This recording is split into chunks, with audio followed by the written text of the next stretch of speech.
Welcome back to national academy. NIOS SSLC social സയൻസിലെ 13ാമത്തെ അധ്യായമായിട്ടുള്ള ട്രാൻസ്പോർട്ട് ആൻഡ് കമ്മ്യൂണിക്കേഷൻ എന്നുള്ള അധ്യായമാണ് നമുക്ക് ഇന്നൊരു വീഡിയോയിൽ പറയാനുള്ളത്. ഗതാഗതവും വാർത്താ വിനിമയവും എന്നുള്ള ഈ ഒരു അധ്യായത്തിൽ നമുക്ക് ഒരുപാട് കാര്യങ്ങളെക്കുറിച്ച് ചർച്ച ചെയ്യാനുണ്ട്. ആദ്യമായിട്ട് നമ്മൾ ഈ ഒരു അധ്യായം പഠിക്കുന്നത് എന്തിനാണ്? എന്താണ് വാർത്താവിനിമയം അല്ലെങ്കിൽ എന്താണ് ഗതാഗതം?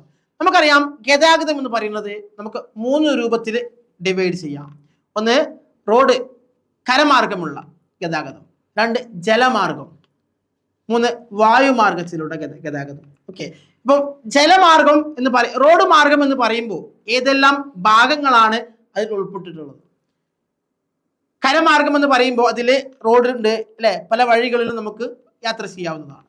റെയിൽവേ സ്റ്റേഷൻ, അങ്ങനെ റെയിൽവേയിലൂടെ, അങ്ങനെ പല രൂപത്തിൽ നമുക്ക് എന്താകാം, യാത്ര ചെയ്യാം. എന്നാൽ ജലമാർഗമാകുമ്പോൾ കപ്പലിലൂടെ അതുപോലെ നദിയിലൂടെയൊക്കെ പോകുമ്പോഴുള്ള യാത്രകളാണ് പറയുന്നത്. മൂന്നാമതായിട്ട് വായുമാർഗം, വിമാനത്തിലൂടെയുള്ള, അങ്ങനെ വ്യത്യസ്തമായിട്ടുള്ള ഗതാഗതങ്ങളെ കുറിച്ചാണ് നമുക്ക് ഈ ഒരു അധ്യായത്തിൽ പഠിക്കാനുള്ളത്. പലപ്പോഴും പല ഗതാഗത മാർഗങ്ങളും രീതികളും റൂട്ടുകളൊക്കെ വ്യത്യസ്തമായിരിക്കും. എന്നിരുന്നാലും നമുക്ക് അതിൻ്റെ ഭാഗമായിട്ട് തന്നെ കമ്മ്യൂണിക്കേഷൻ, ഗതാഗതം ഇല്ലാത്ത കാലത്ത് എങ്ങനെയായിരുന്നു കമ്മ്യൂണിക്കേഷൻ നടന്നത് എന്നതിനെ കുറിച്ചാണ് കാര്യമായിട്ട് ഈ ഒരു 13ാമത്തെ അധ്യായത്തിൽ നമുക്ക് പഠിക്കാനുള്ളത്. പലപ്പോഴും പല നൂറ്റാണ്ടുകൾക്ക് മുമ്പ് ചിന്തിക്കുകയാണെങ്കിൽ, ആധുനിക കാലഘട്ടത്തെ മാറ്റി നിർത്തിയാൽ പിന്നോട്ട് പോവുകയാണെങ്കിൽ എങ്ങനെയായിരുന്നു അന്നത്തെ കമ്മ്യൂണിക്കേഷൻ ഉണ്ടായിരുന്നത്? ഇതുപോലെ അത്ര മനോഹരമായിട്ട് നമുക്ക് വളരെ എളുപ്പത്തിൽ കാര്യങ്ങൾ, വാർത്തകളൊക്കെ ലഭിച്ചിരുന്നോ? ഉണ്ടായിരുന്നില്ല, ഒരിക്കലും ഉണ്ടാകുമായിരുന്നില്ല. ആധുനിക കാലഘട്ടത്തിന്റെ പ്രസരിപ്പിൽ നിൽക്കുമ്പോൾ നമുക്ക് പലപ്പോഴും പല കാര്യങ്ങളും നമ്മൾ മറന്നു പോവാറുണ്ട്. കുറച്ച് മുന്നോട്ട് ചിന്തിക്കുകയാണെങ്കിൽ പലപ്പോഴും കമ്മ്യൂണിക്കേഷന് ഒരു വകുപ്പും ഉണ്ടായിരുന്നില്ല. ഇത്ര തന്നെ സാങ്കേതിക വിദ്യകളുള്ള ഒരു രീതി ഉണ്ടായിരുന്നില്ല. ഓക്കെ, അപ്പൊ അവിടെയാണ് നമ്മളുടെ ഈ ഒരു പാഠത്തിന്റെ ഇമ്പോർട്ടൻ്റ് എന്ന് പറയുന്നത്. ഇതിൽ നമുക്ക് പഠിക്കാനുള്ളത് എന്തെല്ലാം കാര്യങ്ങളാണെന്ന് നോക്കാം. ഈ പാഠം പൂർത്തിയാകുമ്പോഴേക്ക് നമ്മൾ ഈ ഒരു 13ാമത്തെ അധ്യായം പഠിക്കുന്നതോടുകൂടി എന്തെല്ലാം കാര്യങ്ങളാണ് നമ്മൾ പഠിക്കുന്നത്?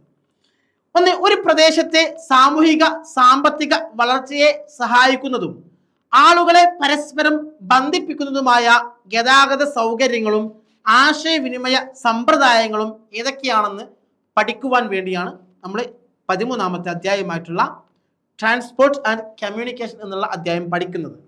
ഓക്കെ, രണ്ടാമതായിട്ട് ദേശീയ വികസനത്തിന് സഹായകമാകുന്നതും നമ്മുടെ ദൈനംദിന ജീവിതത്തിൽ സ്വാധീനം ചെലുത്തുന്നതുമായ റോഡുകളെ വേർതിരിക്കുവാനുമൊക്കെയാണ് നമ്മൾ ഈ ഒരു അധ്യായം പഠിക്കുന്നത്. മറ്റൊരു കാര്യം, ഇന്ത്യയിലെ റെയിൽവേ ശൃംഖലയുടെ വിശാലതയും ഇതിന് കാരണമായ ഘടകങ്ങളും സംബന്ധിച്ചും റെയിൽവേ വികസനത്തിലുള്ള സാങ്കേതിക മികവുകളും പരിശോധിക്കുവാനാണ് നമ്മൾ ഈ 13ാമത്തെ അധ്യായം ആയിട്ടുള്ള ട്രാൻസ്പോർട്ട് ആൻഡ് കമ്മ്യൂണിക്കേഷൻ എന്നുള്ള അധ്യായം പഠിക്കുന്നത്. അതുപോലെ വിവിധ ഗതാഗത മാർഗങ്ങളുടെ പ്രാധാന്യം പരിശോധിക്കുവാനാണ്. അപ്പൊ ഇത്രയും കാര്യങ്ങൾക്ക് വേണ്ടിയാണ് നമ്മൾ ഈ 13ാമത്തെ അധ്യായം പഠിക്കുന്നത് എന്ന് മനസ്സിലായല്ലോ. ഇനി ഇതിലൂടെ നമുക്ക് പഠിക്കേണ്ട മറ്റൊരു കാര്യമുണ്ട്. എന്താണ് ഗതാഗതത്തിൻ്റെയും വാർത്താവിനിമയത്തിൻ്റെയും പങ്കെന്താണ്? ആ ഒരു കാര്യം വളരെ പ്രധാനപ്പെട്ടിട്ടുള്ള ഒരു പോയിന്റാണ്. ഉൽപാദന കേന്ദ്രങ്ങളിൽ നിന്നും ഉൽപ്പന്നങ്ങൾ വിപണന കേന്ദ്രങ്ങളിൽ എത്തിക്കുന്നതും വഴി വിവിധ ഗതാഗത മാർഗങ്ങൾ ഒരു രാജ്യത്തിലെ വാണിജ്യത്തെയും വ്യാപാരത്തെയും പ്രോത്സാഹിപ്പിക്കുന്നുണ്ട്. ഉൽപ്പന്നങ്ങൾ അധികമുള്ള സ്ഥലങ്ങളിൽ നിന്നും ഉൽപ്പന്നങ്ങൾ കുറവുള്ള സ്ഥലങ്ങളിൽ എത്തിക്കുന്നുണ്ട്. ആളുകൾ ഒരു സ്ഥലത്തു നിന്നും മറ്റൊരു ഉദ്യോഗ സമ്പാദനത്തിനും വിദ്യാഭ്യാസത്തിനും മറ്റ് അടിയന്തര ആവശ്യങ്ങൾക്കും പോകാറുണ്ട്. ഇതെല്ലാം തന്നെ ലോകത്തിലെ പ്രധാന സംഭവങ്ങളെ പറ്റിയും പ്രവർത്തനങ്ങളെ പറ്റിയും നമുക്ക് വിവരം ലഭിക്കുന്നത് വാർത്താവിനിമയ സൗകര്യങ്ങളാണ്. ഇതിലൂടെ ആളുകളുടെ ജീവിതത്തിലുള്ള പ്രോത്സാഹനകരമായ മാറ്റത്തെക്കുറിച്ചൊക്കെ അവരുടെ സാമ്പത്തിക നിലവാരങ്ങളുടെ പുരോഗതിയെ സംബന്ധിച്ചും നമുക്ക് വിവരങ്ങൾ ലഭിക്കുന്നുണ്ട്.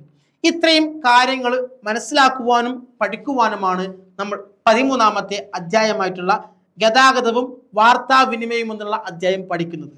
ഓക്കെ, ഇതിൽ പ്രധാനപ്പെട്ടിട്ടുള്ള ക്വസ്റ്റ്യൻസ് എന്ന് പറയുന്നത് ഏതെല്ലാം മേഖലകളാണ്, ഏതെല്ലാം രീതിയിലാണ് ട്രാൻസ്പോർട്ട് നടക്കുന്നത്. നമുക്കറിയാം, നേരത്തെ സൂചിപ്പിച്ചതുപോലെ ഗതാഗത മാർഗം എന്ന് പറയുന്നത് ഒന്നാമതായിട്ട് വായുമാർഗമാണ്, കരമാർഗമാണ്, ജലമാർഗമാണ്. ഈ 3 രീതികളിലൂടെയാണ് പ്രധാനമായിട്ടും പഠിക്കുന്നത്. അതായിരിക്കും ഇമ്പോർട്ടൻ്റ് ആയിട്ടുള്ള ക്വസ്റ്റ്യൻ എന്ന് പറയുന്നത്. ഓക്കെ, ഇനിയും ഒരുപാട് കാര്യങ്ങൾ ഈ ഒരു അധ്യായത്തിലൂടെ നമുക്ക് പഠിക്കാനുണ്ട്. കൂടുതൽ അറിയുവാനും പഠിക്കുവാനും താല്പര്യമുള്ളവരാണ് നിങ്ങളെങ്കിൽ ഞങ്ങളുടെ നാഷണൽ അക്കാദമിയിൽ ജോയിൻ ചെയ്യുക, അഡ്മിഷൻ ഉറപ്പുവരുത്തുക. Thank you to all.